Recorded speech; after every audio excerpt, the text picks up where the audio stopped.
Chapitre 1. La plage des saules pleureurs. Bruno et Ludovic ont 15 ans. Ils sont jumeaux et habitent à Paris. Comme tous les étés, ils vont à la campagne, dans le Périgord, passer 3 semaines de vacances chez leurs grands-parents. Ils adorent ça. Ils se sentent libres d'aller à la découverte de la nature, de vivre 1000 aventures, de profiter de tout ce qu'ils n'ont pas la possibilité de faire dans une grande ville comme Paris. Sortir seuls jusqu'à tard le soir, jouer en plein air avec leurs amis, observer la nature, s'approcher des animaux et monter sur les arbres. Leurs grands-parents habitent à Brantôme, dans une maison entourée d'un beau jardin. Tout autour, il y a des prés, des bois, un torrent et un petit lac où Bruno et Ludovic vont souvent se baigner.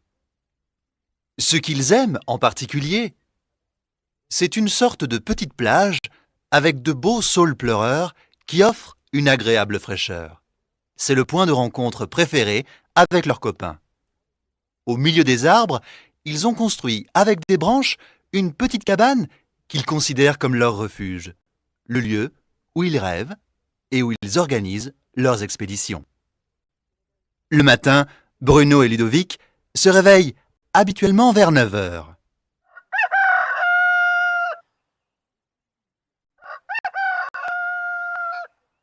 Ils prennent leur petit déjeuner et sortent immédiatement. Pas question de faire la grasse matinée ni de perdre du temps. Cette semaine, ils vont construire une nouvelle cabane, un peu plus à l'abri du soleil. L'été, il fait très chaud dans cette région. Presque tous les jours, ils ont rendez-vous avec leurs amis pour passer la matinée et l'après-midi ensemble. Ils rentrent chez eux vers 1 heure pour déjeuner et repartent aussitôt. Parfois, ils sortent même après le dîner, jusqu'à 11 heures du soir. Quelle liberté!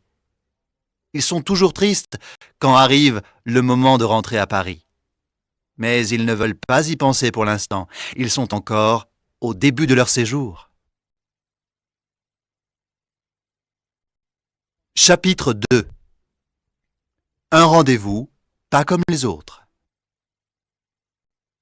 Aujourd'hui, on est le 12 juillet. Il est 9h30 du matin. Bruno et Ludovic sont en train d'aller au rendez-vous à la petite plage des saules pleureurs où ils ont rendez-vous avec leurs amis. Pour y arriver, ils parcourent un petit chemin bordé d'un côté de haies très épaisses et de l'autre d'arbres et d'arbustes épineux. Ils sont en train de bavarder lorsque tout à coup, ils entendent des voix. Ils se retournent, mais ils ne voient personne le long du chemin. Ils arrêtent de parler et écoutent. Ils entendent encore des voix. Ils regardent à travers les haies, mais ils ne distinguent pas grand-chose. Ils se déplacent un peu et ils trouvent finalement une partie de la haie qui est un peu moins épaisse. Ils aperçoivent 3 hommes. Mais qu'est-ce qu'ils font? L'un d'entre eux est en train de travailler avec une pelle. Il le voit bien. Il doit avoir une 50aine d'années. Il a les cheveux gris et porte des lunettes. Il y a aussi un autre homme, grand, fort, avec des cheveux noirs, une barbe et des moustaches. Le troisième est de dos. Bruno et Ludovic ne peuvent pas bien le voir. Il est plus petit que les 2 autres et a les cheveux gris. Sa voix est très rauque. « Tu as vu Bruno ?»« Oui, mais tais-toi, sinon on va nous voir. Essayons de comprendre ce qu'ils sont en train de faire. » Les 3 hommes ont creusé un trou. Ils jettent quelque chose à l'intérieur et le rebouchent. Les 2 frères n'arrivent pas à voir, mais ils entendent quelques bribes de conversation. Voilà, c'est fait. On peut y aller maintenant. Quand est-ce qu'on se voit? Ce soir. D'accord. Après 11 heures? Oui, même endroit que d'habitude. À soir. Bruno et Ludovic se regardent.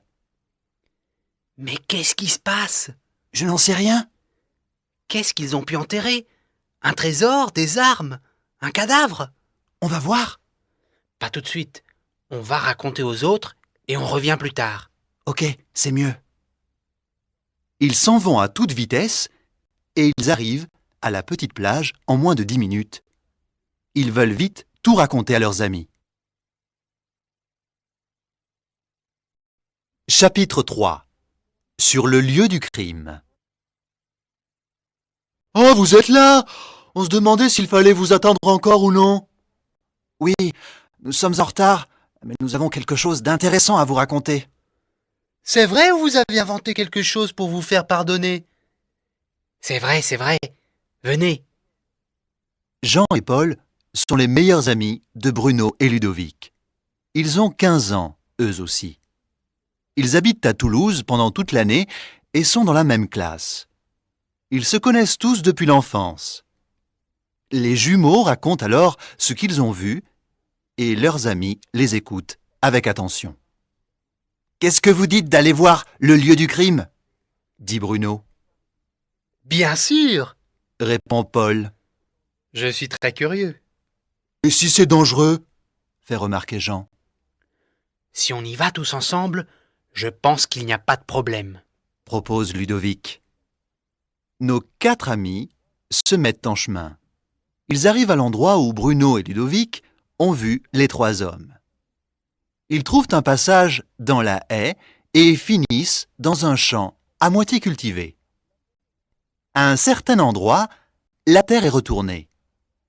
Un trou assez grand a été creusé. Ils cherchent alors des indices. Regarde, Ludovic. Il y a du sang. Dit Paul effrayé. C'est vrai. C'est du sang. Cette affaire commence à devenir dangereuse. Dit Bruno, de plus en plus paniqué. Regardez! Crie Jean. Qu'est-ce que c'est? Demande Bruno. Une boîte d'allumettes! Il y a le nom d'un magasin écrit dessus. Boucherie, Marc Duval, 16 rue de la Poste, Bourdeil. C'est le seul indice que nous avons. Dit Ludovic. Je n'aurais pas dû y toucher. J'y ai laissé mes empreintes. Dit Jean. Ne t'inquiète pas. Peut-être que ça n'a rien à voir avec les personnes qui ont creusé le trou. Cette boîte d'allumettes peut appartenir à n'importe qui. Et puis, pour l'instant, on ne sait même pas ce qui s'est passé, Répond Bruno. Gardons-la quand même. Dit Paul. Mais il se fait tard. Il est déjà 12h30. C'est l'heure de rentrer, Écoutez, n'en parlons à personne. dit Ludovic. Ils ont peur, mais sont tous d'accord pour jouer les détectives. Chapitre 4. L'enquête commence. Pendant le déjeuner, Bruno et Ludovic échangent des regards complices. Ils sont impatients de sortir. Vers 2h30, ils se précipitent à la petite plage. Ils essaient d'élaborer un plan, de décider comment procéder, mais ce n'est pas facile. Les 3 hommes ont rendez-vous ce soir, mais on ne sait pas où. Ils ne peuvent donc pas s'y rendre. En plus, le rendez-vous est après 11h. C'est trop tard pour eux.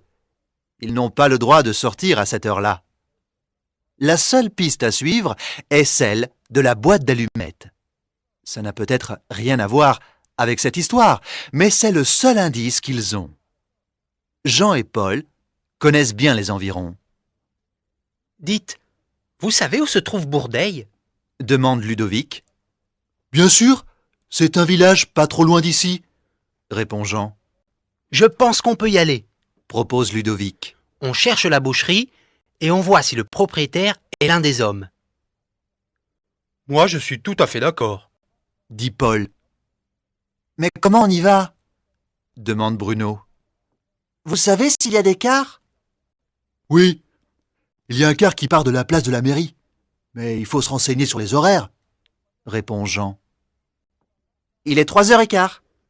Si on va maintenant à la place de la mairie, On a peut-être le temps d'y aller aujourd'hui, propose Bruno.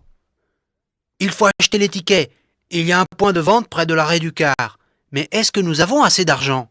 Demande Paul. Les 4 amis arrivent sur la place de la mairie et regardent le tableau des horaires. Ils en ont de la chance. Le car pour Bourdeille va bientôt passer. Ils mettent en commun tout l'argent qu'ils ont et réussissent à s'acheter des tickets pour l'aller et le retour. On y va sans prévenir personne. Demande Paul. Je pense qu'il vaut mieux ne rien dire. En plus, si nous demandons la permission à nos grands-parents, ils risquent de nous dire non, Répond Bruno. Je suis d'accord. Ajoute Ludovic. Moi aussi. dit Jean. Ok, comme vous voulez. Dit Paul. Mais dans ce cas, il faut être de retour avant 19 heures. Tout le monde est d'accord. L'aventure commence. Ils prennent le car et arrivent à Bourdeille au bout d'une demi-heure. Ils descendent à l'arrêt qui se trouve sur la place du village et partent à la recherche de la boucherie. Ils descendent jusqu'au bout de la rue située en face de la mairie, mais ils ne trouvent aucune boucherie. Ils reviennent sur la place et vont de l'autre côté du village. Un peu plus tard, ils aperçoivent devant eux la boucherie qu'ils cherchent. « Qu'est-ce qu'on fait maintenant ?» demande Jean. Je pense qu'il vaut mieux entrer. Si on regarde de l'extérieur, on risque de se faire remarquer. Dit Paul. On a encore un peu d'argent? On peut entrer sous prétexte de s'acheter un peu de saucisson ou de jambon? Propose Bruno. Oui, bonne idée. On s'achète 4 tranches de jambon. Dit Ludovic. Allez, courage, on y va. Nos amis entrent dans le magasin. Derrière le comptoir, il y a une dame d'une 50aine d'années qui leur demande ce qu'ils désirent. Bruno demande 4 tranches de jambon, puis regarde ses copains. Mince! Aucune trace des hommes qui ont creusé le trou. Ce n'est pas la bonne piste. Ils sont déçus et ont presque perdu tout espoir. Soudain, une porte s'ouvre au fond du magasin. Annette, moi j'y vais. Je reviens dans une demi-heure. Après, tu peux rentrer si tu veux. D'accord, Pierre. À tout à l'heure. À tout à l'heure. Les 4 adolescents paient la bouchère et sortent ensuite du magasin. « C'est lui! C'est lui !» dit Bruno. « C'était celui qui était de dos! Mais c'est lui, j'en suis sûr! Même taille, même cheveux! Et surtout cette voix! Il a exactement la même voix! Ce n'est pas une coïncidence, c'est impossible! » C'est vrai, sa voix est spéciale. Vous avez entendu? Dit Ludovic. C'est donc lui qui a perdu la boîte d'allumettes. Reste à savoir ce qu'ils ont caché dans le trou. Moi, je pense qu'on doit tout raconter à la police. Dit Jean. C'est encore trop tôt. Il vaut mieux continuer cette enquête et essayer de découvrir quelque chose d'autre. Ils reprennent le car pour Brantôme. Ils sont contents d'avoir trouvé la boucherie et surtout son propriétaire. Ce n'est peut-être pas grand-chose, mais c'est quand même un point de départ intéressant. Chapitre 5. Une femme disparaît. Après leur sortie en car à Bourdeille, nos apprentis détectives font des hypothèses, mais ne trouvent malheureusement aucune solution à leur énigme. S'agit-il de voleurs? Veulent-ils cacher un butin? Mais alors pourquoi y a-t-il des traces de sang? Ce sont peut-être des assassins qui ont commis un meurtre? Nos amis sont terrorisés à l'idée des traces de sang qu'ils ont vues. Difficile de s'endormir avec un tel secret. Le lendemain matin, Bruno et Ludovic prennent leur petit déjeuner, tandis que leur grand-père lit le journal. T'as vu, Marie-Claude? Une jeune femme a disparu à Bourdeille hier. La police est en train de la chercher. Mon Dieu, Philippe, on n'entend que de mauvaises nouvelles. C'est vrai. Et si c'était un maniaque? Un tueur en série. Espérons que non. Bruno et Ludovic se regardent. Ils se comprennent sans rien dire. Ils savent déjà ce que chacun d'entre eux est en train de penser. Vous avez entendu, les enfants? Oui, oui, mamie. Faites attention quand vous sortez. Ne parlez pas aux inconnus. Restez toujours ensemble. Oui, mamie, ne t'inquiète pas. En réalité, les jumeaux ne sont pas du tout tranquilles. Tout de suite après le petit déjeuner, ils sortent et rejoignent leurs amis à la petite plage. Vous avez entendu ce qui s'est passé hier à Bourdeil? Non? Quoi? Une jeune femme a disparu. La police mène une enquête. C'est terrible. Et si c'était C'est exactement ce à quoi nous avons pensé. le trou, le sang? C'est possible. Dans ce cas-là, il faut aller à la police. Moi, je suis d'accord. Vous savez où se trouve le commissariat? Oui, c'est derrière la mairie. Qu'est-ce qu'on fait? On en parle avec quelqu'un? Non, sinon, nos parents et nos grands-parents vont s'inquiéter. Alors, on se voit cet après-midi directement devant la mairie et on va à la police. Entendu. Alors, à 3 heures, devant la mairie. N'oublions pas la boîte d'allumettes. D'accord. Chapitre 6. Au commissariat. À 3 heures, nos 4 amis se retrouvent devant la mairie. D'un côté, ils sont impatients de tout raconter à la police, et de l'autre, ils ont peur. Ils hésitent, discutent et se rendent finalement au commissariat. Pas question de se taire. Il faut avoir du courage. C'est Bruno et Ludovic qui vont parler au commissaire. Ils entrent et attendent avec impatience qu'on les appelle. Au bout de quelques minutes, un agent arrive et les accompagne dans un bureau où le commissaire les reçoit. Bonjour les enfants. Entrez et asseyez-vous. Bonjour, monsieur. Mon collègue vient de me dire que vous devez me parler de quelque chose d'important. Dites-moi, je vous écoute. Bruno raconte alors ce qu'ils ont vu. Les 3 hommes dans le champ, le tour à Bourdeil, la découverte de la boucherie. Il dit qu'ils ont eu peur, surtout après avoir entendu la nouvelle de la dame disparue. Vous avez dit que vous avez trouvé des traces de sang. Vous en êtes sûr? Oui, tout à fait, monsieur. Vous en avez parlé à quelqu'un? Non, à personne. Écoutez, laissez-moi la boîte d'allumettes. Nous la gardons au cas où elle aurait quelque chose à voir avec cette histoire. Pour le reste, faites attention. Ne fréquentez pas les lieux isolés, restez ensemble. Laissez-moi aussi vos numéros de téléphone. En cas de besoin, on vous contacte. À la sortie du commissariat, nos amis sont plutôt satisfaits. Les agents ont été très attentifs et ils ont eu l'air de s'intéresser à leur histoire. Ils décident de suivre les conseils de l'agent et d'être prudents. Ils ne veulent plus aller sur le lieu du crime. Du moins, c'est ce qu'ils pensent pour l'instant. Mais vont-ils résister à la tentation de poursuivre leur enquête? Chapitre 7. Encore des indices. Les jours suivants, il ne se passe rien. Nos 4 amis se rencontrent toujours sur la petite plage. Ils parlent beaucoup de cette histoire et ils lisent surtout le journal tous les jours pour voir s'il y a des nouveautés. Malheureusement, la jeune femme n'a pas encore été retrouvée. Ils imaginent déjà comment les 3 hommes peuvent avoir tué la pauvre femme et espèrent que la police trouvera au plus tôt les preuves de leur culpabilité. Ils l'ont peut-être étranglé? Ou bien ils lui ont tiré un coup de revolver? Ils peuvent également l'avoir noyée. La pauvre. N'oubliez pas que nous avons trouvé des traces de sang. Je pense plutôt à un coup de revolver, ou bien une pierre, ou un autre objet.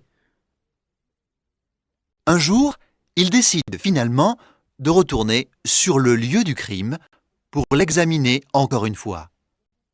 Ils y arrivent toujours par le même chemin, après s'être assurés que personne ne les observe. « Regardez !» dit Bruno. « Un autre trou, pas loin de celui que nous avons découvert. » Et encore du sang. Chuchote Paul. C'est terrible. Terrible. Il est frais ce sang. Ils doivent avoir tué quelqu'un il y a peu de temps. Il faut retourner à la police et tout raconter. Et s'ils nous prennent pour des fous? Tant pis, allons-y quand même.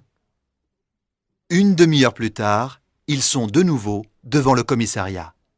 Ils sont reçus par le même agent. Qu'est-ce qui se passe encore? Nous sommes retournés dans le champ où nous avons découvert le premier trou.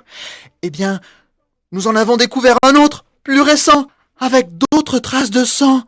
Du sang frais. Et il est peut-être arrivé quelque chose de terrible. Écoutez les enfants, restez tranquilles. Nous vous remercions de vos informations, mais laissez la police s'occuper de ce cas. Évitez d'aller dans le champ, on ne sait jamais, ça peut être dangereux. Il vaut mieux ne pas prendre de risques. Chapitre 8. Une nouvelle piste. Mardi matin, Bruno et Ludovic s'apprêtent à sortir lorsqu'ils jettent un coup d'œil au journal. Fin du mystère de la jeune femme disparue. Fugue pour des problèmes sentimentaux. Dis donc, lisons un peu. Elle n'a donc pas été tuée, cette femme? Pas de meurtre? Pas d'assassin? Pas de cadavre? Le journal dit que Valérie Pérec, 28 ans, a disparu il y a une semaine après une violente dispute avec son fiancé. Exaspérée, elle part de son village pour changer de vie. Au bout d'une semaine, elle revient sur ses pas et décide de recommencer sa vie et de quitter son fiancé. Les parents et les amis de Valérie sont soulagés. Bruno et Ludovic lisent un extrait de l'interview de la jeune femme. Où étiez-vous parti? En Provence, à Gordes. J'ai une amie là-bas qui m'a accueilli. Qu'est-ce qui vous a fait changer d'idée? Mes parents et mes amis me manquaient énormément. Au début, j'ai été tenté de ne rien dire à personne. Mais après, la nostalgie a eu le dessus. Les deux enfants sont contents de la bonne nouvelle, mais pensent et repensent en même temps à ce que les trois hommes peuvent avoir fait. Sont-ils coupables de quelque chose? S'agit-il d'assassins? Ce ne sont peut-être que des apparences. Pourtant, ils ont vu de leurs yeux les traces de sang. Il doit bien y avoir eu quelque chose. Ils décident alors d'aller à la bibliothèque pour lire les quotidiens des jours précédents. Ils choisissent la page des faits divers locaux et cherchent des articles concernant d'autres personnes disparues. Après de longues recherches, ils trouvent un seul article sur un clochard qui a disparu. Voilà! Il s'agit peut-être de ce pauvre clochard? Le problème, c'est qu'on n'en parle pas beaucoup. La plupart des gens ne s'intéressent pas à la mort d'un clochard. C'est vrai. Il est probablement seul au monde. Chapitre 9. Un fait divers. Le lendemain, les deux frères rentrent à 12h30. Ils ont faim et demandent tout de suite à leur grand-mère si le déjeuner est prêt. Oui, il est prêt. Je vous ai préparé une belle tarte aux épinards. Par les temps qui courent, il vaut mieux manger des légumes plutôt que de la viande. Tu as raison, Marie-Claude. On ne peut pas faire confiance au boucher. On risque de manger n'importe quoi. Lui dit son mari. Qu'est-ce que ça veut dire? On ne peut pas faire confiance au boucher? Demande Bruno. Regarde dans le journal d'aujourd'hui, tu comprendras. Bruno prend le journal et le feuillette. Cherche dans les faits divers. Il continue à feuilleter et appelle son frère. Au bout de quelques instants, il trouve un titre qui attire leur attention. Boucher arrêté avec ses complices. vaches abattues clandestinement sans aucun contrôle hygiénique. Regarde Ludovic! Ils lisent rapidement l'article et ils découvrent qu'un boucher de Bourdeille a été arrêté. Il abattait des vaches élevées par des amis en évitant tout contrôle hygiénique. Les normes à ce propos sont très sévères, surtout après le scandale de la vache folle. En lisant l'article, ils se rendent compte tout de suite que la boucherie est celle dans laquelle ils sont entrés. Les 3 hommes n'étaient peut-être pas coupables d'un meurtre, mais ils étaient coupables quand même. « Voilà d'où venait le sang !» s'écrie Bruno. « Le sang ?» demande le grand-père. « Mais qu'est-ce que tu dis? Lui demande sa grand-mère. Tu te sens bien? » Écoutez, on va vous expliquer plus tard. Nous avons rendez-vous avec nos amis et nous devons y aller. Les grands-parents ne comprennent rien. Bruno et Ludovic prennent un morceau de tarte et sortent en courant. Ils se précipitent à la petite plage car ils doivent donner la nouvelle à leurs amis. Chapitre 10. Un coup de fil.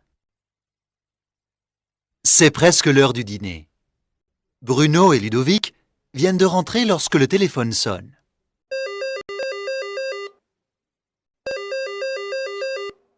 C'est le grand-père qui répond. Allô?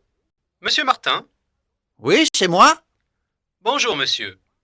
C'est l'inspecteur volant du commissariat de Brantôme. Qu'est-ce qui se passe? Rien de grave, monsieur. Soyez tranquille. Je voulais tout simplement remercier vos petits-enfants pour leur aide. Pardon, je ne comprends pas quelle aide. Ils ne vous ont donc rien dit? Non, rien? Ils nous ont donné des indications importantes à propos de l'affaire des vaches abattues sans aucun contrôle hygiénique. Vous avez lu dans le journal, n'est-ce pas? Bien sûr. L'inspecteur raconte alors le rôle joué par Bruno, Ludovic et leurs amis. Le grand-père écoute avec attention cette conversation téléphonique et jette des coups d'œil à ses petits-enfants qui ont tout de suite compris avec qui il est en train de parler. Quand il raccroche, il est un peu bouleversé. Dites donc les enfants, pourquoi vous ne nous avez rien dit? On avait peur de vous causer des soucis. Le grand-père raconte à sa femme ce qui s'est passé et le fait que les enfants ont contribué à l'arrestation du boucher et de ses complices. Vous avez été courageux, les enfants. Je suis fière de vous, même si vous avez pris des risques et que je n'aime pas ça. Plus tard, Jean et Paul rejoignent les jumeaux chez leurs grands-parents. Ils sont tous très contents. Cette année, les vacances sont encore plus belles que d'habitude.